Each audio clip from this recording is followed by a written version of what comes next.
Hello everyone. सो इस video में हम डिस्कस करने वाले हैं about GSM testing, that is grams पर स्क्वायर मीटर में किस तरीके से हम अपने जो पेपर्स हैं, कोरुगेटेड सैम्पल्स हैं या फिर फिल्म सैम्पल्स हैं, उनकी क्वालिटी को कैसे जज कर सकते हैं थ्रू जीएसएम, और जीएसएम का इम्पोर्टेंट रोल क्या है पर्टिकुलर सैम्पल के केस में। अभी ये हमारी किट है। किट को कंप्राइज करने के लिए ये कटर होता है जो कि सैंपल की एक स्टैंडर्डाइज कटिंग में हेल्प करता है, और फिर हम उसी के थ्रू जज करते हैं कि सैंपल में कितना, एक सिनोनिम अगर मैं वर्ड यूज़ करूँ, वेट, कितना मटेरियल यूज़ किया गया है उसको बनाने में, वो उसकी स्ट्रेंथ को डिटरमाइन करता है।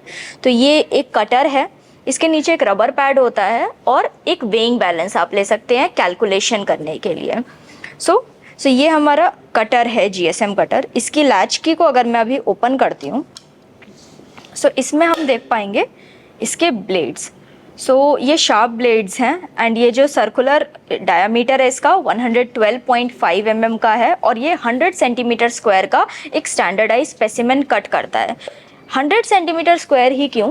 बिकॉज एक हमारे पास बड़ी शीट आती है, चाहे वो कोई भी सप्लायर हमें सेंड कर रहा है फॉर पेपर या फिर कोई फिल्म की, तो वो इस चीज़ को वैलिडेट करने के लिए कि उसमें मटेरियल कितना यूज़ हुआ है, क्योंकि जीएसएम का डायरेक्ट इम्पैक्ट पड़ता है सैंपल की स्ट्रेंथ पे। जितना ज़्यादा सैंपल के में जीएसएम होता है उतना ही उसकी स्ट्रेंथ ज़्यादा होती है, क्योंकि उसमें मटेरियल ज़्यादा यूज़ किया जाता है। ऑब्वियसली और भी पैरामीटर्स इंपॉर्टेंट होते हैं जीएसएम को जो डिटरमाइन करते हैं। फॉर एग्जाम्पल उसका मॉइस्चर, अगर आपने बहुत ज़्यादा मटेरियल फीड कर दिया, हाउएवर अगर वो वीक है हमारा सैंपल, उसमें मॉइस्चर बहुत ज़्यादा है, तो फिर तब भी हमारा जो उसका जो स्ट्रेंथ है वो कंपैरेटिवली कम हो सकती है। तो बहुत सारे फैक्टर्स पे डिटरमाइन करता है। तो हाउएवर अगर मैं स्पेसिफिकली जीएसएम के बारे में डिस्कस करूं, तो अभी मैं एक पेपर लेकर के आऊँगी, तो उस एक बड़े शीट के पेपर में से हम एक छोटा सा स्पेसिमेन कट करते हैं, एंड उसके बाद उसका एक 100 सेंटीमीटर स्क्वायर का सैंपल का वेट लेकर के देखते हैं, एंड अलग अलग एरिया से हमें उस सैंपल का स्पेसिमेन कट करना होता है। ऐसा नहीं है कि सिर्फ एक कोई हम लेते हैं, आप 5 ले सकते हैं, चारों कॉर्नर से कट करके, सेंट्रल पोर्शन कट करके, उसका एवरेज लेके। अब कैलकुलेशन कैसे होती है वो भी हम देखेंगे। सबसे पहले स्पेसिमेन प्रिपरेशन पे हम डिस्कस करेंगे। अभी ये एक A4 साइज का पेपर मैंने यूज़ किया है। अब मुझे इसका जीएसएम चेक करना है, तो मैं कैसे चेक करूँगी? क्योंकि जीएसएम मुझे ये बताएगा कि इस पर्टिकुलर सैंपल में एक्चुअल में कितना मटेरियल इसको बनाने में यूज़ किया गया है, जो आगे इसकी अलग अलग क्वालिटी को डिटरमाइन करेगा। फॉर एग्जांपल इसके बर्स्ट होने की स्ट्रेंथ को या इसकी कंप्रेशन स्ट्रेंथ को जीएसएम बहुत रोल प्ले करता है इसमें, तो वो हम कैलकुलेट करेंगे। तो हम चेक कैसे करते हैं? तो हम इस तरीके से स्पेसिमेन को रखते हैं, एंड फॉर एग्जाम्पल मैं सेंटर में ही ले रही हूँ। तो हमें ये चीज़ ध्यान रखना है कि जब कटिंग हो रही है तो हमारा ये कटर इधर उधर ना मूव करे। तो उसके लिए वी हैव प्रोवाइडेड प्रॉपर इस तरीके से डायमंड नर्लिंग के पैटर्न्स हमने दिए हैं, ताकि वो एक जगह स्टिल हो जाए।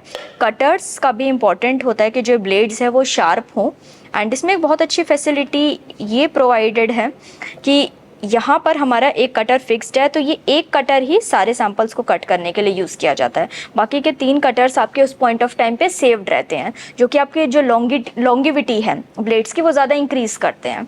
और शार्प कटिंग तो ऑब्वियसली इन चीज़ों से एश्योर होगी। अब मैं एक टेस्टिंग परफॉर्म करूँगी।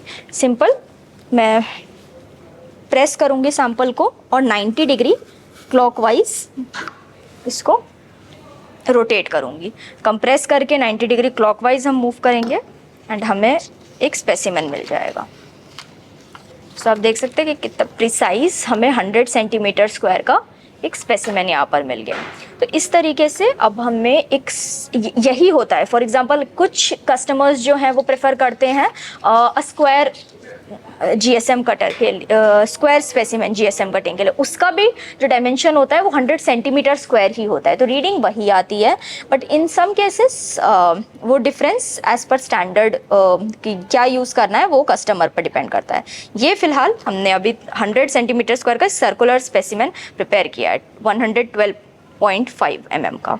नाउ अब हम इसकी कैलकुलेशन करेंगे, तो उस पर ध्यान देते हैं कि किस तरीके से जीएसएम कैलकुलेट किया जाता है। अब हम इसको वे कर लेंगे। ये एक जीएसएम वेइंग बैलेंस है, 0.01 ग्राम्स लीस्ट काउंट का एंड 600 ग्राम्स की इसकी मैक्स कैपेसिटी है। सो सिंपली मैं प्लेस करूँगी स्पेसिमेन को इसके ऊपर एंड जो भी इसका वेट अभी बता रहा है, so right now this is 1.18 grams. तो अभी हमारा ये जो स्पेसिमेन है 100 सेंटीमीटर स्क्वायर का है और जो हमारा जीएसएम होता है वो मीटर स्क्वायर में होता है, ग्राम्स पर स्क्वायर मीटर। तो उसको कन्वर्ट करने के लिए हमें इसको 100 से मल्टीप्लाई करना पड़ेगा ताकि ये जो इसका सेंटीमीटर स्क्वायर का स्पेसिमेन है वो हम मीटर स्क्वायर में इसकी रीडिंग को ले सके। तो ये 1.18 ग्राम्स को मल्टीप्लाइंग विद 100, तो इस पर्टिकुलर स्पेसिमेन का जीएसएम 118 है। तो इस तरीके से हमें जज करना होता है जीएसएम। नाउ अगर वर्सेटैलिटी की मैं बात करूं मशीन में, सो बहुत से इंडस्ट्रीज़ के लिए जीएसएम एक इम्पॉर्टेंट पॉइंट होता है। तो सिर्फ पेपर इंडस्ट्री के लिए ही नहीं, एक चीज़ हमें ध्यान में रखना है कि जीएसएम सिंगल लेयर पे निकलता है। हम किसी कोरुगेटेड सैंपल पे, जो जनरली कस्टमर का ये क्वेरी रहता है कि एक कोरुगेटेड सैंपल का क्या हम इसमें जीएसएम चेक कर सकते हैं, तो हम इसमें मेक श्योर ये चीज़ करेंगे कि सैंपल जो होता है सिंगल लेयर्ड होता है। कोरुगेटेड सैंपल अगर हम लेंगे तो उसमें गमिंग स्ट्रेंथ भी इंक्लूड हो जाएगी, जो उसके सारे प्लाईज हैं वो सारे इंक्लूड होंगे, गम्स की स्ट्रेंथ होगी। तो हमें एक ही बार में कोरुगेटेड सैंपल को कट करके जीएसएम नहीं पता चलता, हमें सिंगल लेयर का ही जीएसएम लेके उसको कंबाइन करके उसकी टोटल वैल्यू का उसका जीएसएम निकलता है, जो कि आपको इनिशियल स्टेज से करना होता है। तो पेपर्स हो गया या फिर जो हमारे सिंगल लेयर फिल्म्स हो गए, उसमें भी जो मल्टी लेयर्ड फिल्म्स नहीं, मोनो लेयर ही हमें जीएसएम के लिए यूज़ करना होता है। फिर बाकी की एक एक करके मल्टी लेयर्ड की एक की रीडिंग लेके उसका टोटल करके उसका जीएसएम निकाला जाता है। तो अभी मैं एक फिल्म का भी आपको टेस्टिंग दिखा देती हूँ। ये अभी मैंने एक सैंपल लिया है, ये एक श्रिंक फिल्म है। ओके, तो इसको हम कट करके देख सकते हैं। इससे पतले जो हमारे फिल्म्स होते हैं, फ्लेक्सिबल फिल्म्स, उनको भी हम इसके थ्रू कट करके जज कर सकते हैं इसका जीएसएम। सेम वही, सो अगेन इसको 90 डिग्री कंप्रेस करेंगे एंड क्लॉकवाइज मूव करेंगे।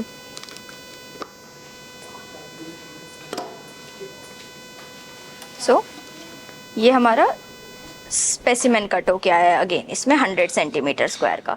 तो सेम जैसे हमने पेपर के लिए निकाला था, हम वेइंग बैलेंस पे डालेंगे, रीडिंग जो आएगी उसको 100 से मल्टीप्लाई करेंगे, वो इस सैंपल का जीएसएम है। तो इस तरीके से एक फिल्म सैंपल की भी टेस्टिंग होती है। और आप ये इंश्योर कर सकते हैं कि जो हमारे पेपर्स हैं या फिर फिल्म्स के सैंपल है, पैकेजिंग आइटम्स बेसिकली, उनका जब आपको मिल रहा है वो सैंपल किसी सप्लायर से, तो वो उसकी वैलिडेशन जीएसएम की प्रॉपर है, क्वालिटी भी इंश्योर्ड है। So thank you so much.